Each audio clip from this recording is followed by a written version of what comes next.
रूस के बाद नागोर्नो काराबाख की जंग में आर्मेनिया के साथ ईरान खड़ा हो गया है, वो भी अपने सुपर स्ट्राइकर्स के साथ। आप जानकर हैरान रह जाएंगे कि अजरबैजान, तुर्की और पाकिस्तान के खिलाफ ईरान ने 200 से ज्यादा टैंकों को वॉर जोन में रवाना किया है। आखिर रूहानी के इस्लामिक फ्रंट के खिलाफ खड़े होने की वजह क्या है? क्या काराबाख में भी फिर की जंग शुरू होने वाली है? आखिर क्यों इस्लाम के दो धड़े आपस में भिड़ने को आमादा है? आप खुद देखिए, बैटल ग्राउंड से शिया वर्सेस सुन्नी का संग्राम, सीरिया का खूनी पैटर्न, नागोर्नो काराबाख में रिटर्न।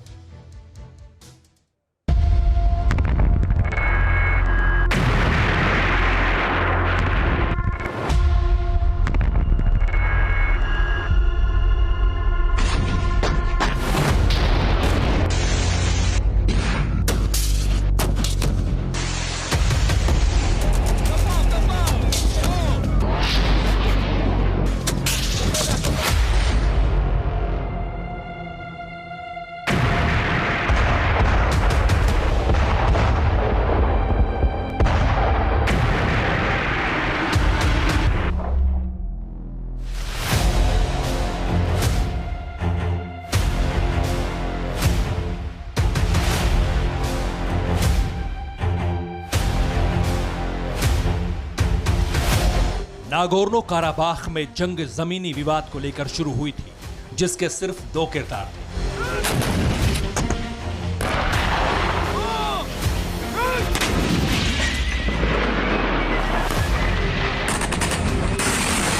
पहला आर्मीनिया, दूसरा अजरबैजान।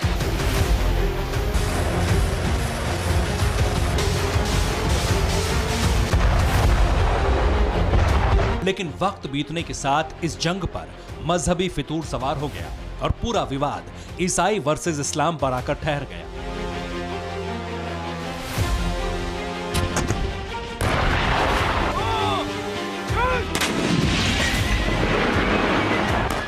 मगर 34 दिनों से जारी इस बारूदी कोहराम ने फिर से करवट बदली और अब काराबाख का बैटल ग्राउंड शिया वर्सेस सुन्नी का हो चला है, यानी फिरके की जंग।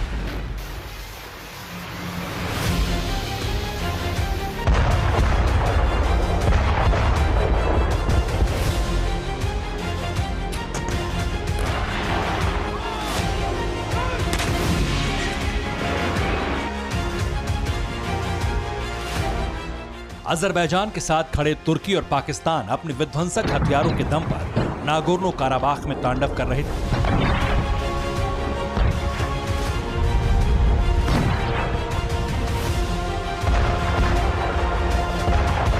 काराबाख की वॉर स्क्रिप्ट में आर्मेनिया की हालत इतनी बदतर थी जिसकी कल्पना भर से रूह कांप जाए,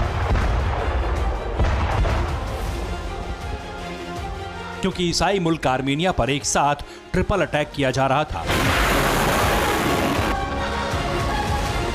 वो भी इस्लामिक मुल्कों की तरफ से।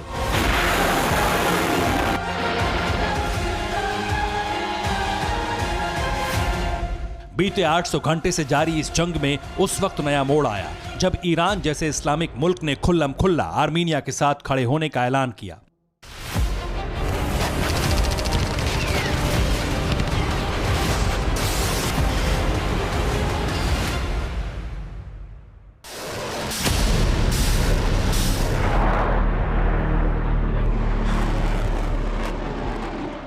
प्रेसिडेंट रूहानी के इस फैसले के साथ ही ईरानी सेना के 200 से ज्यादा टैंक आर्मेनिया की तरफ लड़ने के लिए वॉर जोन में उतर गए।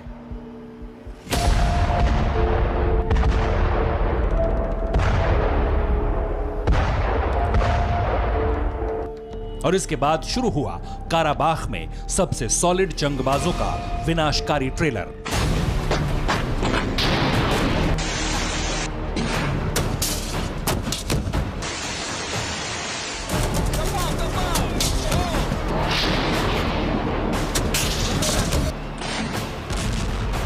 आखिर काराबाख के संग्राम को हम फिरके की जंग क्यों कह रहे हैं, ये जानने के लिए आप international security and conflict research के इस ट्वीट को देखिए, जिसमें सैकड़ों टैंकों वाली एक तस्वीर भी पोस्ट की गई है।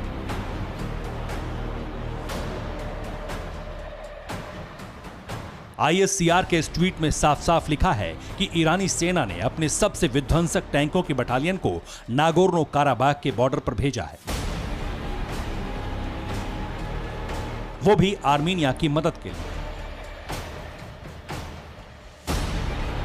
इतना ही नहीं, इस वक्त दुनिया के हर अंग्रेजी अखबार में सिर्फ यही खबर बिग ब्रेकिंग न्यूज के साथ छपी है।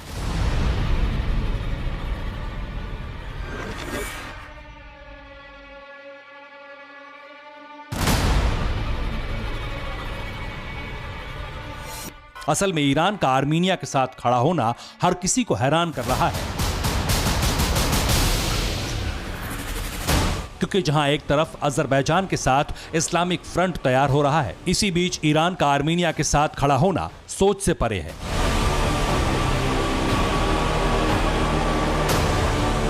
ईरान न सिर्फ आर्मीनिया को हथियार मुहैया करा रहा है, बल्कि आर्मीनिया को हर तरह की सैन्य मदद देने के लिए भी तैयार है। आपको बता दें, ईरान शिया मुस्लिम बहुल मुल्क है, तो वहीं अजरबैजान का साथ दे रहे तुर्की और पाकिस्तान सुन्नी बहुल मुल्क है।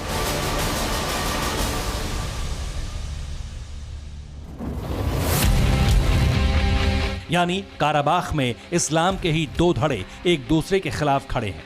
एक तरफ शिया मुल्क ईरान, तो दूसरी तरफ तुर्की और पाकिस्तान है।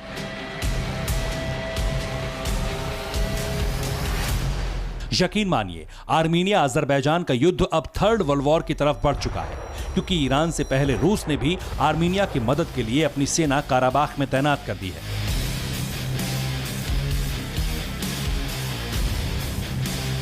लगातार रूसी सेना अजरबैजान के सैन्य ठिकानों, तुर्की के किलर ड्रोन और पाकिस्तान की खूनी ब्रिगेड को निशाना बना रही है।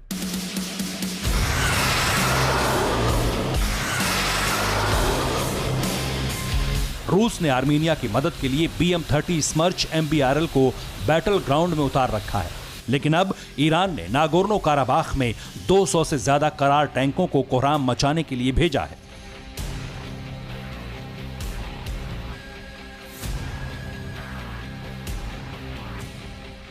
यकीन मानिए, ईरानी सेना का यह सुपर स्ट्राइकर अपने विस्फोटक अंदाज के लिए पूरी दुनिया में जाना जाता है।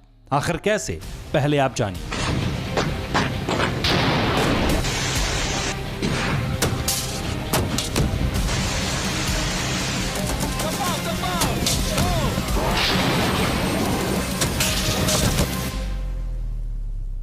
करार चौथी पीढ़ी का मेन बैटल टैंक है। ईरान के इस टैंक का कुल वजन 51 टन है। इसमें 125 mm 2A46M कैनन गन लगी होती है। टैंक में 12.7 mm और 7.62 mm की 2 मशीन गन भी लगी हैं। यह टैंक 70 किलोमीटर प्रति घंटे की रफ्तार से दौड़ सकता है।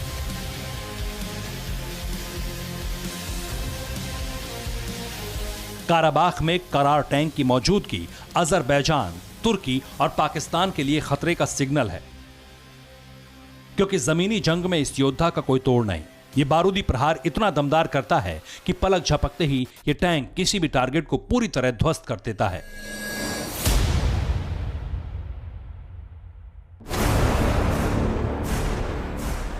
यानी नागोर्नो काराबाख की जंग हर नए दिन के साथ भीषण और विध्वंसक होगी, ये तय होता जा रहा है। न्यूज टॉप 9 रोज सुबह 7 बजे और शाम 7 बजे सिर्फ TV9 भारतवर्ष पर।